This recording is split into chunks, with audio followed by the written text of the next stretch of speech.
Ya lo inicié. Ok, bueno. Uy. Se va a ir entonces todo. Comenzamos otra vez para que no se pierda el orden. Ahí está. Pues buenos días a todos, a todas. Comenzamos nuestra tercera sesión de nuestro curso optativo sobre los prosistas latinos, los llamados padres de la Iglesia en lengua latina.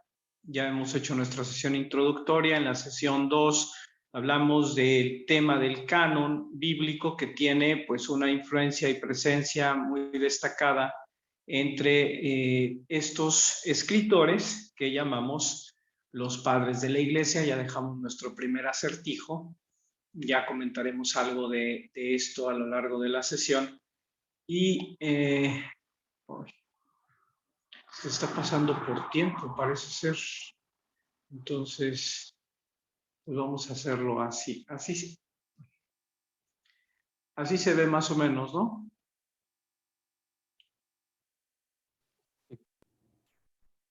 Ok, para yo tener el control de la sesión.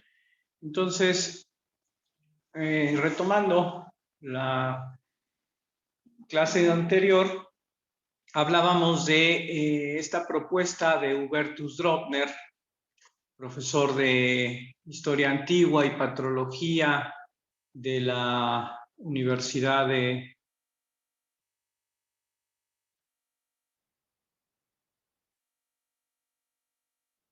A ver.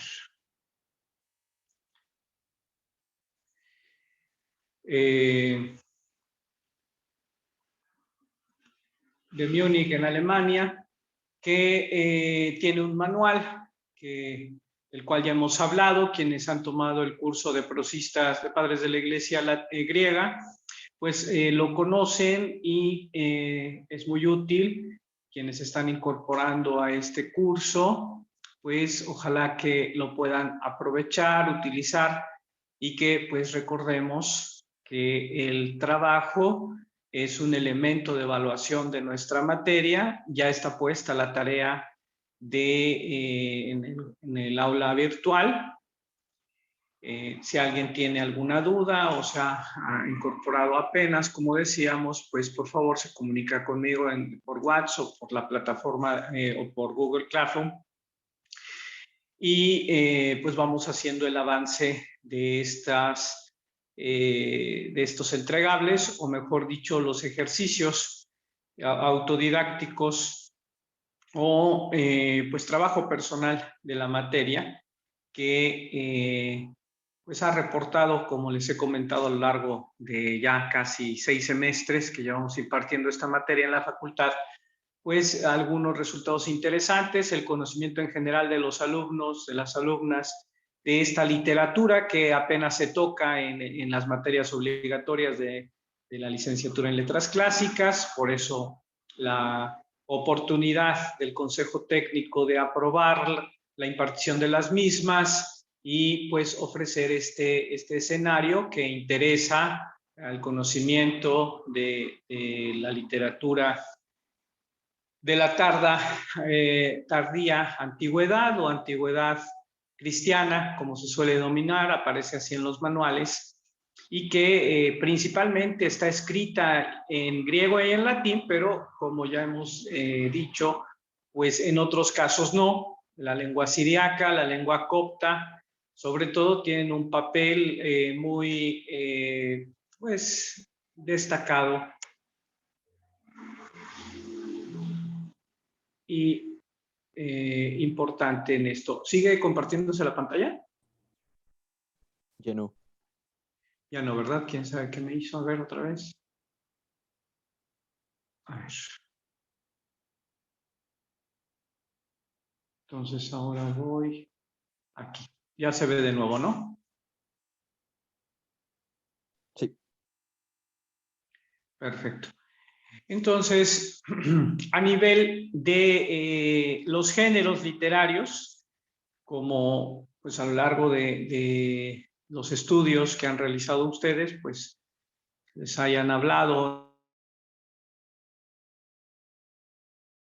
que componen, escriben, tanto autores anónimos como los grandes clásicos griegos o latinos, pues en este caso también tenemos lo mismo, partiendo de esta realidad de estudios literarios y filológicos. Drovner ofrece este parámetro. Ya veíamos al final de nuestra anterior sesión una tabla incluso con diversos autores de esta vertiente, o sea, los padres de la iglesia latinos y algunos géneros literarios en los que escriben.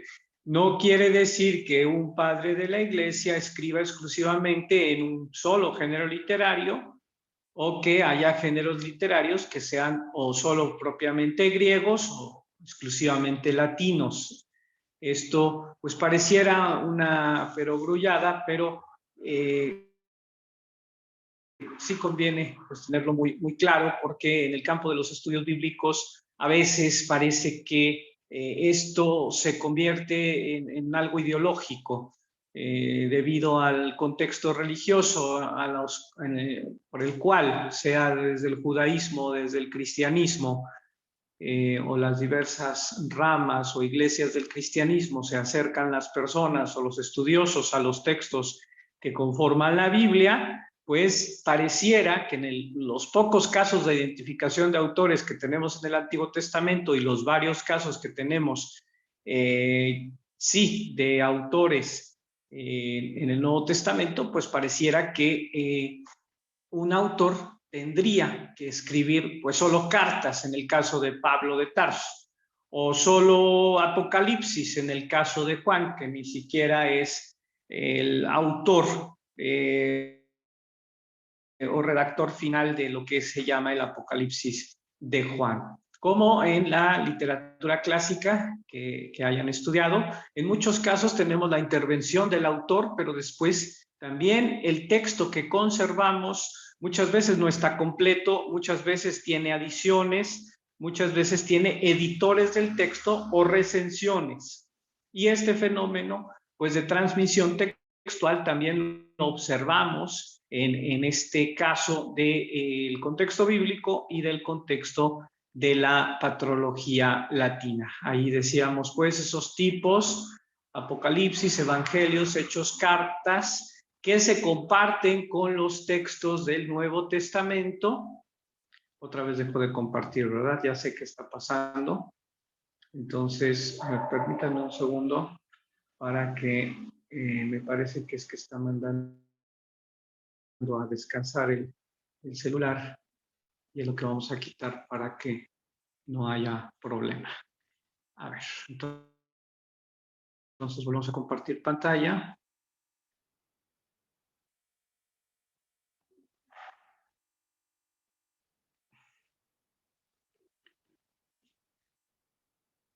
A ver, ahí me confirman que se ve de nuevo, ¿verdad?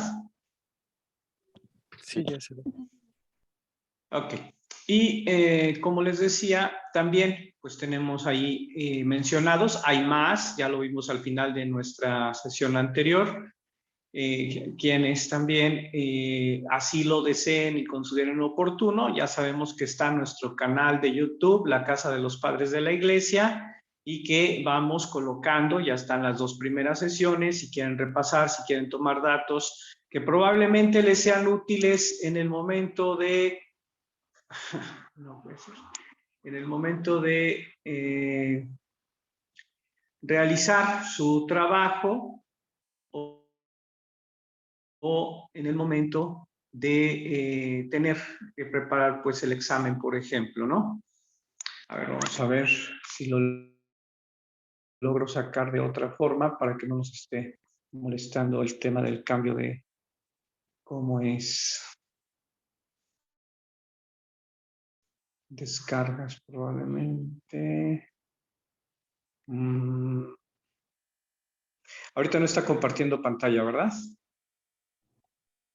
No. No, ¿verdad? A ver, entonces permítanme un segundo.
palabra en un texto, en un manual, y qué conocimiento específico tiene sobre la literatura apócrifa en el contexto del judeocristianismo, digamos, el siglo III antes de nuestra era, hasta, pues bueno, los primeros siglos de nuestra era también.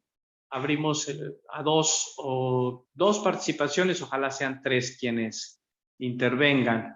Adelante. Tienen el micrófono. ¿Quién quiere participar?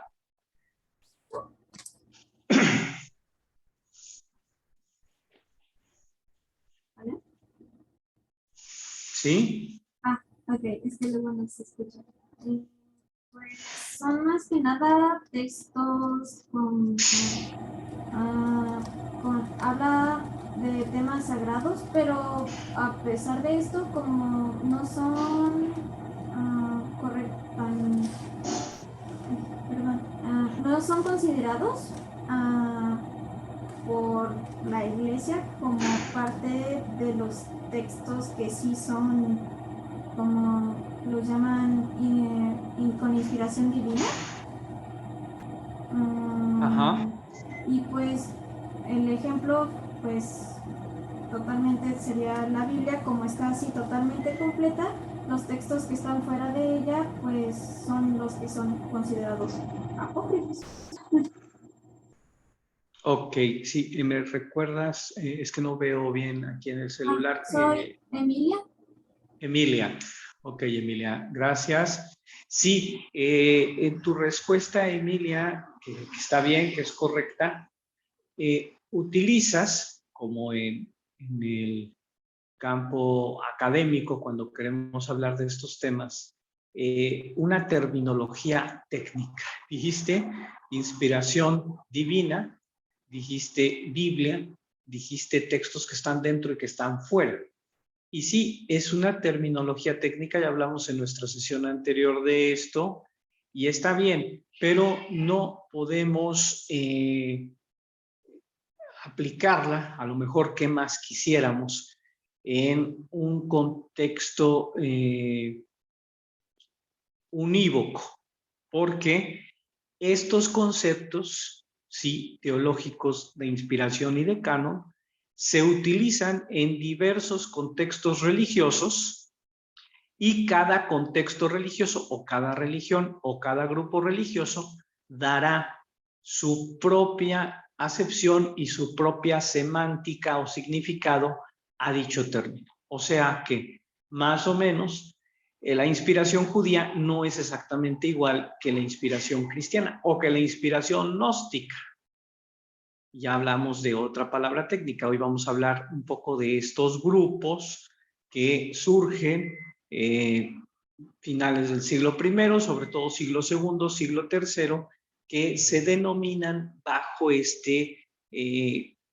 o se agrupan bajo esta etiqueta de gnosticismo, de una doctrina que aspira hacia ese verdadero conocimiento, pero que tampoco es una sola doctrina, que son en realidad muchas corrientes que a su vez están influenciadas o que toman elementos de muchas otras corrientes, no solamente religiosas, sino también teológicas y filosóficas, no exclusivamente de la tradición griega o latina, de ambas, y también elementos filosóficos y religiosos, teológicos, de otras tradiciones culturales, como algunas de Medio Oriente, del área de Persia, el área babilónica.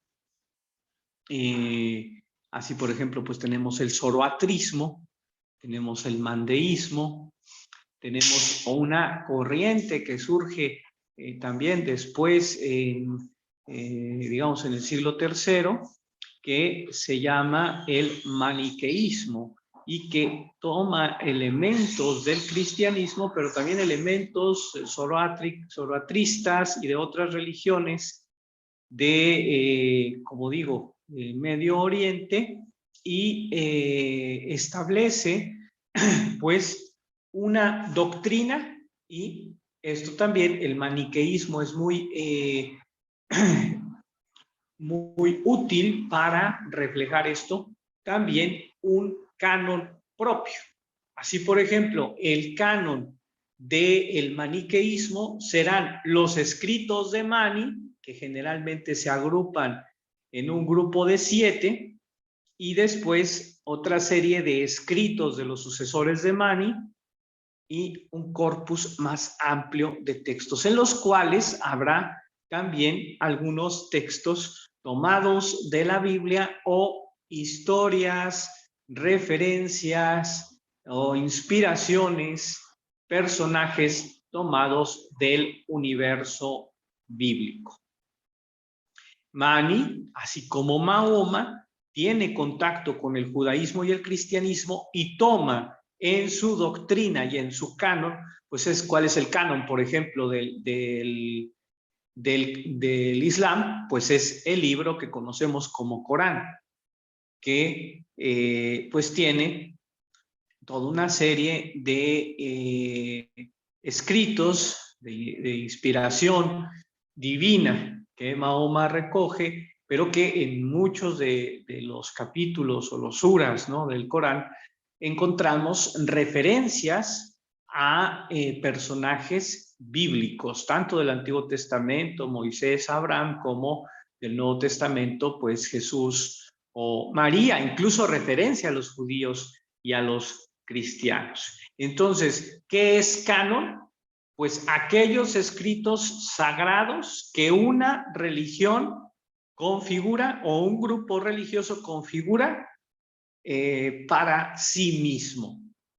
¿Y qué tenemos entonces? Por ejemplo, pues cánones contrapuestos, porque el canon del judaísmo palestinense y el del alejandrino, que recordemos la sesión anterior, hablábamos de el rabino Akiva y ese grupo que se llaman los premasoretas del siglo II, el famoso llamado así Concilio de Yavnia de mitad del siglo II, donde el judaísmo toma, o el judaísmo ortodoxo, podríamos decir, toma una serie de pautas y de líneas, tanto doctrinales como litúrgicas y sociales y religiosas, y que entre ellas pues está ese establecimiento de un canon, una forma en la cual a partir de ese entonces se van a seguir copiando los escritos con una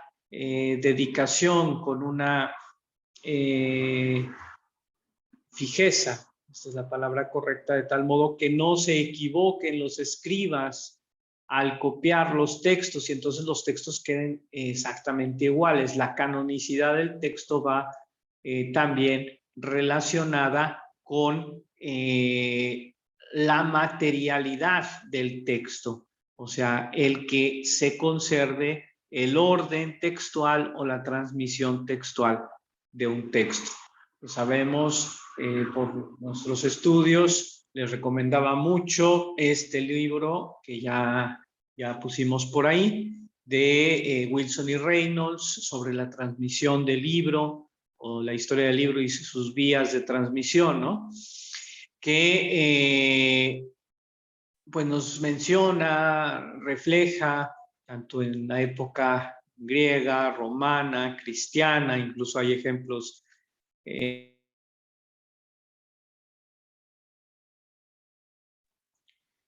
a ver, se fue un poquito el audio.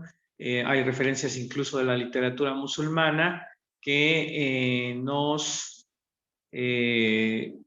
ayudan a tener este gran panorama de la transmisión textual de los textos y especialmente dentro de la transmisión textual de la literatura de una cultura, pues la literatura religiosa de esa cultura pues tiene un puesto especial o unas características especiales. Desde esta óptica, desde esta perspectiva, pues nos conviene ubicarnos en el contexto del judaísmo y del cristianismo, pero como digo, ni el judaísmo es totalmente ortodoxo, o sea, hay varios judaísmos. ¿Esto dónde lo podemos comprobar? Pues lo podemos comprobar en los mismos textos bíblicos, en el contexto de la literatura, de la historia religiosa de Israel, del siglo III en adelante. Agarramos un manual de historia de Israel y encontramos pues esa fragmentación sectaria o de diversos grupos religiosos, y pues tenemos los saduceos, los fariseos, los esenios, un importante grupo, digamos, conservador o puritano, y del cual conservamos muchísima evidencia arqueológica y una biblioteca entera en la ribera, no más bien ribera, las orillas de lo que conocemos como el Mar Muerto. Kirbet Qumran es el lugar, así se le denomina, en el cual de un establecimiento en torno al que se han dado las teorías más dispares, se relaciona en una colina cercana toda una serie de cuevas, de las cuales en 12 se ha ubicado al menos la existencia de algún fragmento, que siempre en todas las cuevas son más, o de libros enteros conservados en hebreo, en arameo, y algunos textos también en lengua griega que nos dan testimonio de la literatura religiosa judía del periodo así llamado intertestamentario, siglo III antes de nuestra era al siglo I. Se menciona mucho que en torno al año 50 o al año 60 sería el último momento de actividad de Qumran, y que después queda como una cápsula del tiempo en las cuevas. Probablemente haya habido incursiones de no sabemos quién, aunque hay algún caso en los historiadores romanos o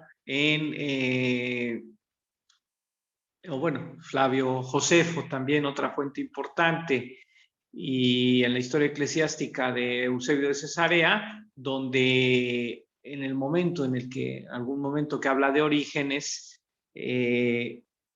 siempre esas narraciones coinciden. De todas estas fuentes que he mencionado, se habla de que en el entorno del Mar Muerto, esa comunidad pues era muy especial y tenía esa biblioteca, y se habla incluso de que Orígenes llegó a ver manuscritos extraídos de aquellas cuevas. No sabemos si de alguna de las 12 identificadas, que hoy conocemos como las cuevas de Qumran, o probablemente alguna otra cueva, de la cual, pues al ser extraídos todos los manuscritos, perderíamos la referencia geográfica, o de alguna de las otras que se denominan las cuevas del desierto de Judea.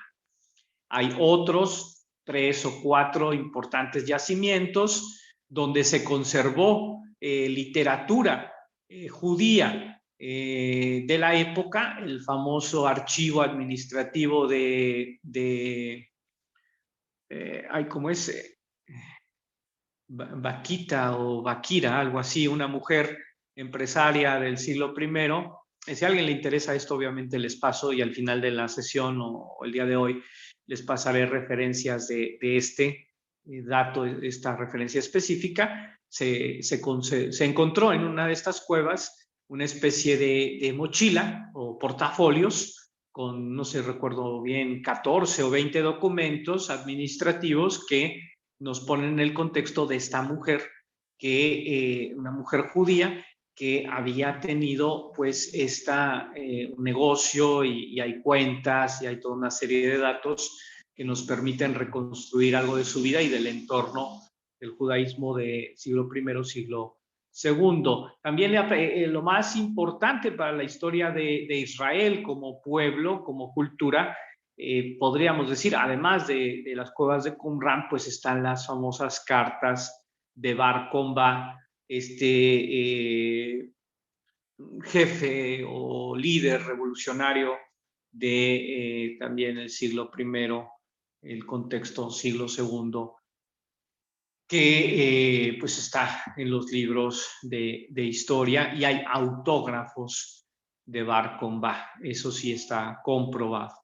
Y pues bueno, entonces veamos, no es así de fácil decir que hay una literatura judía religiosa, una literatura cristiana religiosa, o decir que hay una Biblia judía, una Biblia cristiana, porque tenemos que observar esa grandeza y riqueza y aspecto amplísimo de cada una de estas culturas y religiones. Ni el judaísmo, vuelvo a repetir, era un solo grupo religioso, había una fragmentación religiosa en grupos o en sectas como queremos llamarlo, y en el cristianismo igual.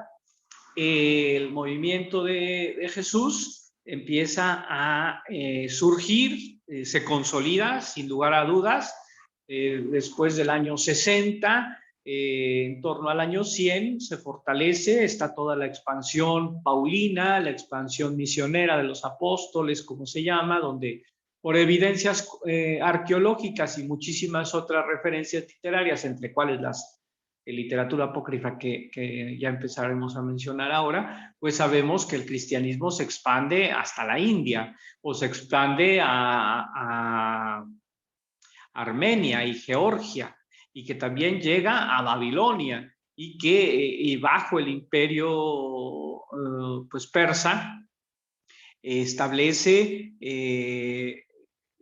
una cierta estabilidad a lo largo de muchos siglos, que ahí surge en Babilonia precisamente el maniqueísmo, y que convive con el judaísmo y el cristianismo, la gran persecución de Sapur II, si no recuerdo mal, la segunda mitad del siglo IV, ya con los hijos de Constantino. Ahí hay una grandísima persecución religiosa contra judíos, contra cristianos y contra maniqueos. Y después, en la segunda parte del siglo V, aparecerán también los nestorianos, en el contexto más de la historia de la Iglesia, en el contexto de la lengua griega, el Concilio de Calcedonia sobre todo, y que esos grupos después se mueven, escapan de los persas y emigran hacia muchos otros lugares, y por ejemplo la historia del maniqueísmo, muy documentada por descubrimientos en el Valle de Turfán. Estamos hablando de Turkmenistán y estas repúblicas exsoviéticas que están, digamos, en la meseta central asiática, entre, digamos, pues Irán, Irak y el Himalaya, y cruzando esas fronteras, siguiendo las rutas de la seda y las rutas comerciales hasta conectarse con Mongolia, el centro de Asia y Rusia, y donde pues tenemos a lo largo de la Alta Edad Media presencia de grupos judíos, de grupos cristianos y sobre todo de grupos maniqueos perfectamente documentados, donde existen, como les digo, en el Valle de Turfán existen manuscritos conservados en tela, dibujos, los llamados manuscritos iluminados maniqueos, que son bastantes, que están en varios museos alemanes, e incluso un templo maniqueo del siglo XII conservado en China, en la actual China. Y bueno, pues así tenemos que tanto el judaísmo como religión, con sus varios grupos religiosos, tienen un texto que llaman Biblia como su canon, como su literatura religiosa sagrada. No es para todos los grupos judíos exactamente igual el canon. A partir del siglo I se van quitando o poniendo algunos libros que, pues como nos decía Emilia, si se quitan, se empezarán a llamar apócrifos para los judíos. Pero algunos de estos textos no van a ser apócrifos para los judíos, sino canónicos para los cristianos. Es lo que, por ejemplo, se denomina los libros deuterocanónicos. Nos referimos a los fragmentos de Daniel y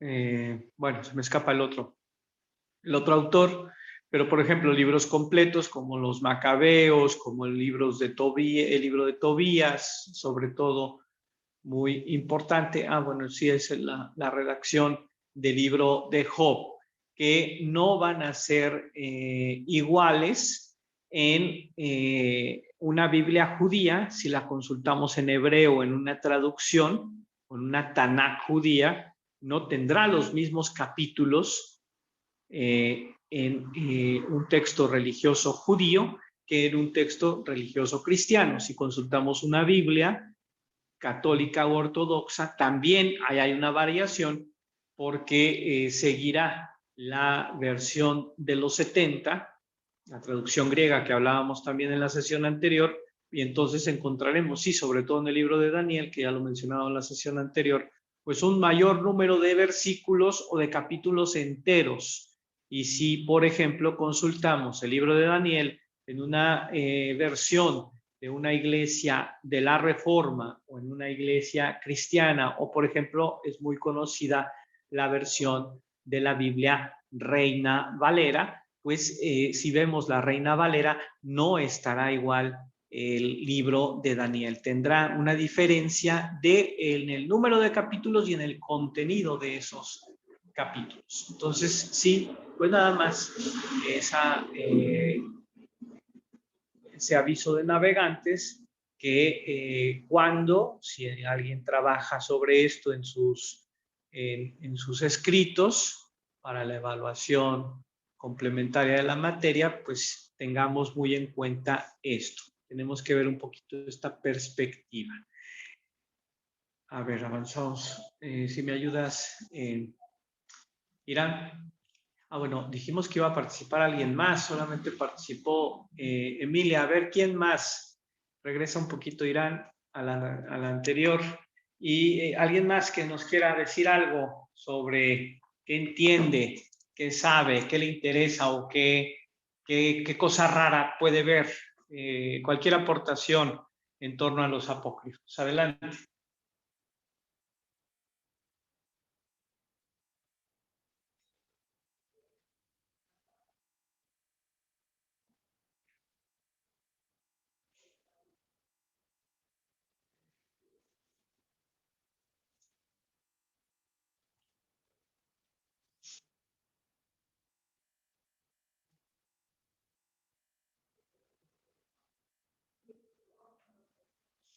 ¿No se anima nadie más? ¿Otra participación? Yo. A ver, ¿quién? Israel. Israel. Adelante, Israel.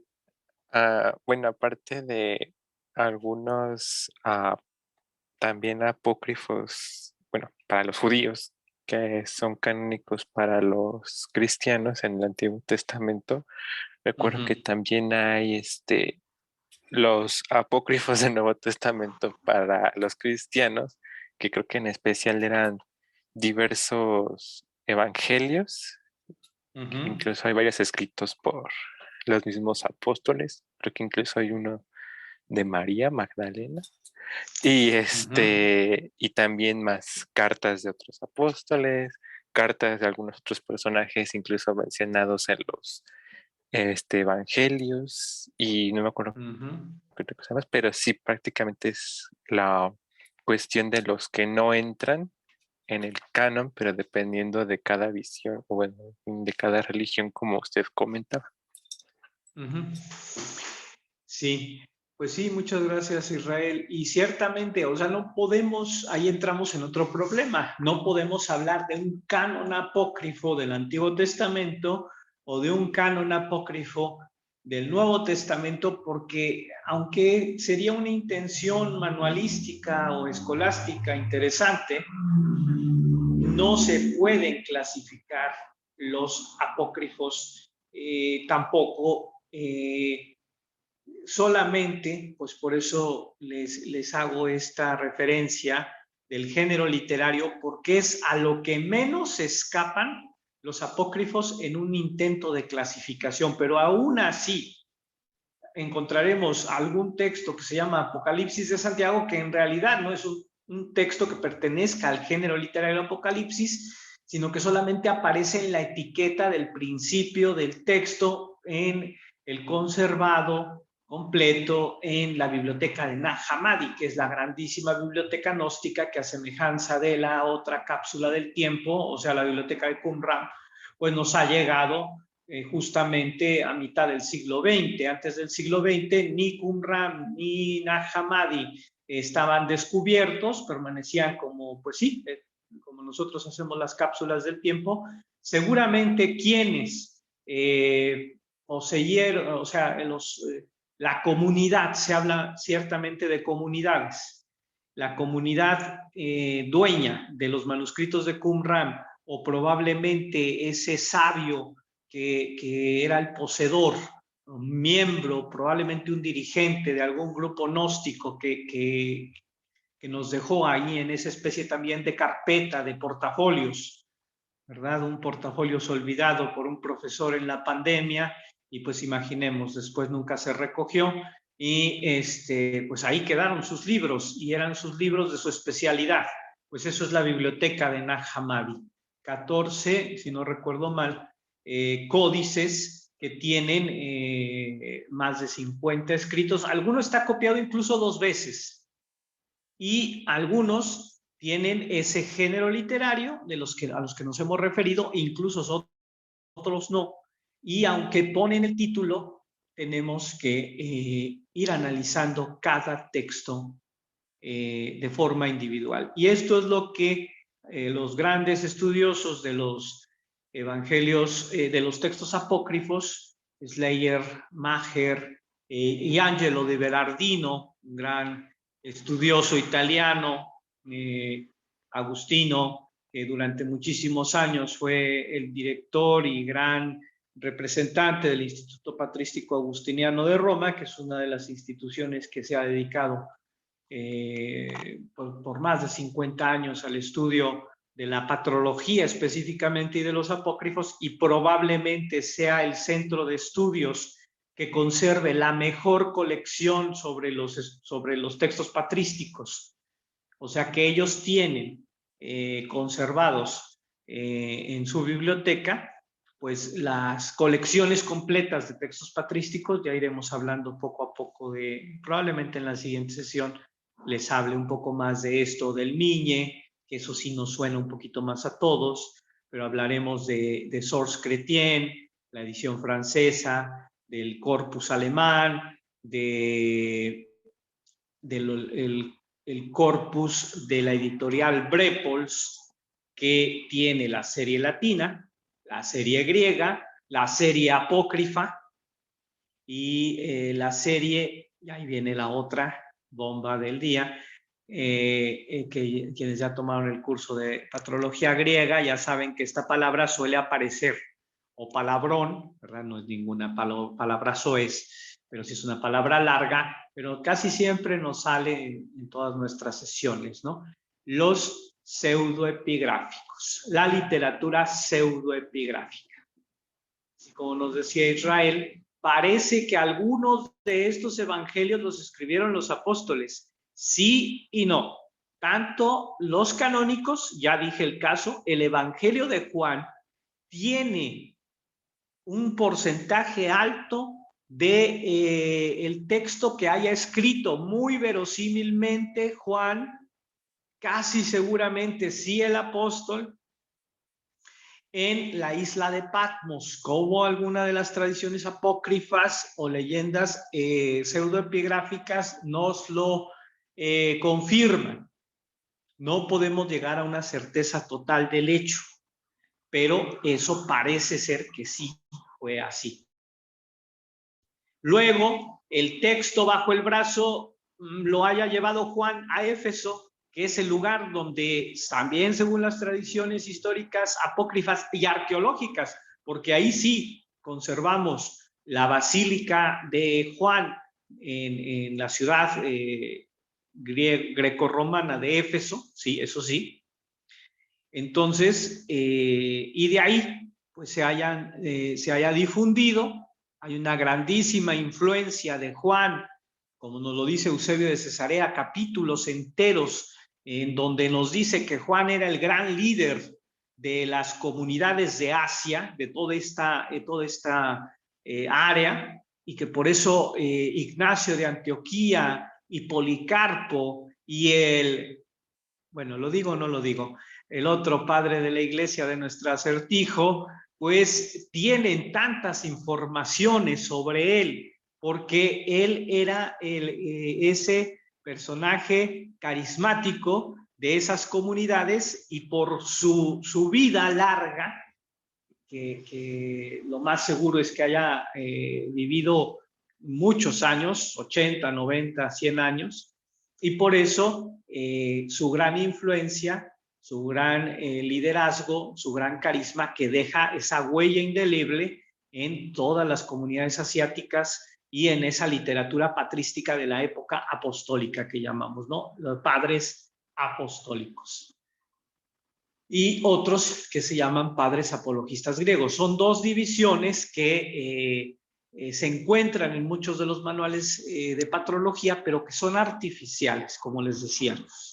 Los estudiosos ya más de los años 80 en adelante suelen tener mucha más reserva en hacer una clasificación de la literatura en grupos, clausos, ¿no? En grupos cerrados, y decir muy fácilmente, pues tenemos los padres apostólicos, los apologistas griegos, tenemos los prenicenos, los nicenos, los posnicenos y la edad de oro, y después la decadencia. Sí, esa es incluso la clasificación que he utilizado en el programa de la materia, pero como les digo, siempre artificial. Esta clasificación de géneros literarios es un poquito más cercana, más actual, por decirlo de alguna forma, y después el tema de la cronología. Bueno, vamos a pasar ahora sí. Irán, a ver, pasa por favor. ¿Qué hora tenemos exactamente?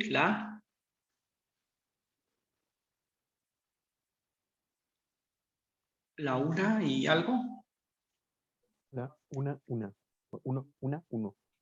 1. Ok. ¿Tomamos los 5 minutos o nos seguimos? Díganme ustedes. Yo creo que sería bueno unos 5 minutos. Ok, bueno, entonces 5 minutitos y continuamos.